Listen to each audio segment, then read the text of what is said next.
L'éthique à Nicomaque d'Aristote, les idées clés. L'éthique à Nicomaque est l'œuvre majeure d'Aristote sur la morale et l'un des traités les plus influents de l'histoire de la philosophie. Il ne s'agit pas d'un ensemble de règles fixes, mais plutôt d'une exploration de la manière dont les êtres humains peuvent mener une vie bonne et atteindre le bonheur, l'eudaimonia. 1. La quête du souverain. Bien. L'eudaimonia. Aristote commence par affirmer que toute action humaine vise un certain bien. Il cherche quel est le bien suprême, celui qui est désiré pour lui-même et non pour autre chose. Ce souverain bien est l'eudaimonia, souvent traduit par bonheur, mais qui signifie plus précisément le fait de bien vivre ou s'épanouir. Ce n'est pas un état passager, mais une activité conforme à la vertu tout au long d'une vie accomplie. 2. La fonction propre de l'homme. La raison. Pour déterminer ce qu'est le bonheur, Aristote se demande quelle est la fonction propre de l'être humain. Ce n'est ni la vie végétative, partagée avec les plantes, ni la vie sensitive, partagée avec les animaux. La fonction distinctive de l'homme est son activité rationnelle. Par conséquent, le bonheur pour l'homme réside dans l'exercice excellent de sa raison. 3. Les vertus, moyen d'atteindre l'eudaimonia. Le bonheur est une activité de l'âme conforme à la vertu.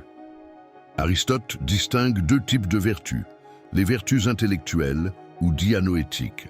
Elles relèvent de la partie rationnelle de l'âme et s'acquièrent par l'enseignement et l'expérience.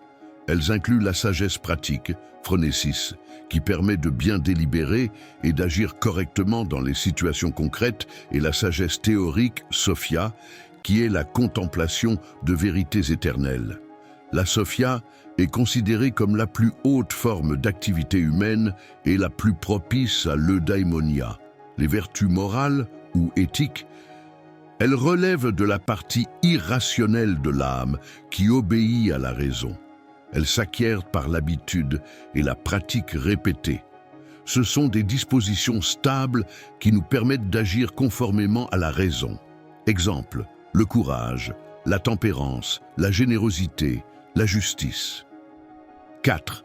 La doctrine du juste milieu, mésotès. C'est un concept central des vertus morales.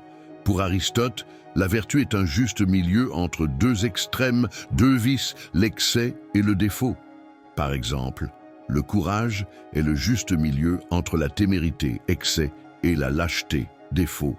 La générosité est le juste milieu entre la prodigalité, excès, et l'avarice, défaut. Ce juste milieu n'est pas une moyenne arithmétique, mais dépend des circonstances, de la personne et de la situation. Il est découvert grâce à la sagesse pratique, phronésis. 5. L'importance de l'amitié, philia. Aristote accorde une grande importance à l'amitié, la considérant comme essentielle pour une vie heureuse. Il distingue plusieurs types d'amitié, fondée sur l'utilité, le plaisir ou la vertu. L'amitié fondée sur la vertu étant la plus noble et la plus durable, car elle repose sur l'appréciation mutuelle de la bonté de l'autre. 6. Le rôle de la politique.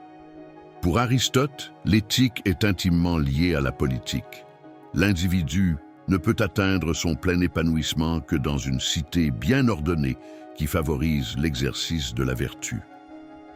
La politique est donc l'art d'organiser la vie de la cité de manière à permettre à ses citoyens de mener une vie bonne et vertueuse. En somme, l'éthique à Nicomaque est une éthique de la vertu, une éthique téléologique orientée vers une fin, le bonheur, et une éthique pratique, soulignant l'importance de l'habitude, de la raison et de la juste mesure pour forger un caractère vertueux et atteindre une vie accomplie.